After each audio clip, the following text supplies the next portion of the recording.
Hello and welcome to another gauge demo from flipgauges.com.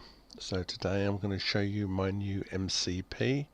Now this is a panel that's used mostly in jetliners, and this is compatible with both the stock aircraft with the simulator as well as the PMDG 737. It will work on both aircraft types.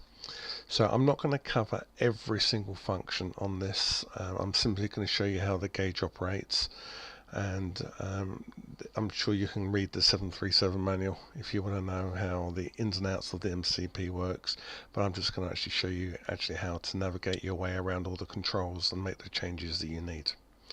So as always, I'm going to cover the S buttons first, and the first button, S1, will take you to the first page of the panel.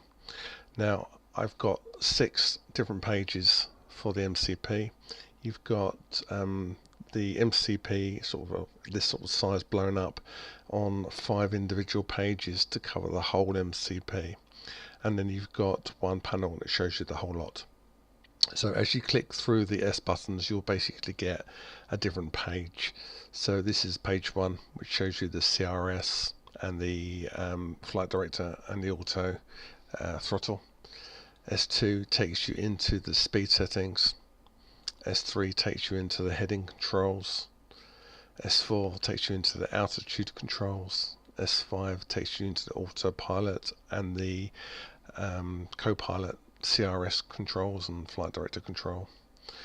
And last but not least is the mini MCP, which basically has everything on a single page. Now the way it functions for the individual pages and the single page are exactly the same. The right dial will change the function that's selected. So you've got the little white arrow here, and as you scroll the right dial, you can select the function that you want to press or turn. So if we want to change the course, you can select the course and then use the left dial to make the changes to the course settings.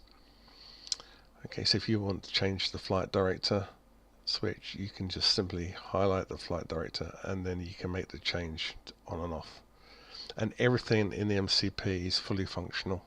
So let's go into the auto throttle. There we go. Let's go and change the max speed. So select the max speed dial and then the left dial. There you go, you can change the max speed. Let's go and change the heading.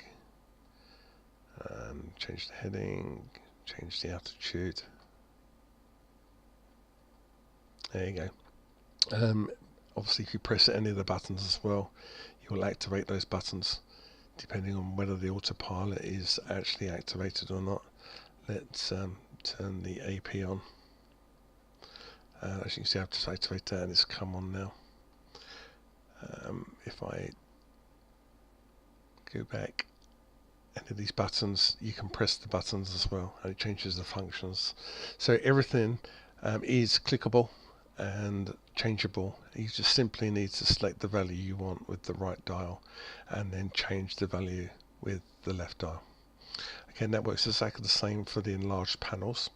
So use the right dial to select the function you want to edit, and the various functions are highlighted in different ways as you scroll through the various different bits and bobs. And if you keep scrolling, it will automatically page, so you can work your way through the MCP by scrolling through the various different functions, and it'll change the page up or change the page down depending on which function you've got selected as well. Now if you are here on the Mac screen and you have the Mac highlighted, the dial, if you go to S6, it will also be on the same control. And if you press S6 again, it'll take you back to the page you were at previously with that component highlighted as well. So as I say, we can scroll through any of these options. Let's go to altitude, and then we can change that value. Okay, so now there are some sort of hidden menu functions. So if you scroll all the way to the left now, if you do this in either the mini MCP or in the large one, As you scroll down to the bottom beyond the first dial, you then get a menu. So the first option here is whether you're actually in simulator or PMDG mode, and you can toggle between the simulator modes or the PMDG. And then the option before that is the version info. So with that selected, the left dial will just turn on the version and information page. I don't think there's any other menu options beyond that. No. And once again, they're also available in the mini MCP as well. And the option that's currently highlighted is shown in the middle of the panel. So at the moment, I'm showing the menu mode, aircraft mode, and you can toggle the modes using the mini menu as well. And we can change that to version and info. And as we scroll through the various different components, you can see that it tells you what that item is that's currently highlighted as well. Now, if you have this in stock aircraft mode, you'll notice that some of these options are greyed out. Now, it's perfectly normal because the stock aircraft doesn't use all of the MCP functions. So you may find if you're using the stock aircraft that, don't be alarmed, it's not broken. If they're greyed out, then that aircraft isn't using that function. So the PMDG does use all of these buttons. I think there's 27 different functions, whereas the stock aircraft only uses 20 of those. So there's 7 that don't actually do anything in the stock aircraft. Okay, well that's pretty much it. So I'm not going to cover how to use the MCP or what every single button or function does. You can work that out for yourself if you don't already know. But if you do need any help, then drop me a line and I'll give you a hand. So I hope you found this useful. It has taken me an awful long time to make this gauge. There's over 120 odd functions overall, bearing in mind that everything has to be done in the large and the small screens, and for the 2 types of aircraft as well. So it did take me a fair amount of time to create this. So I hope you like it, and I hope you make some use out of it.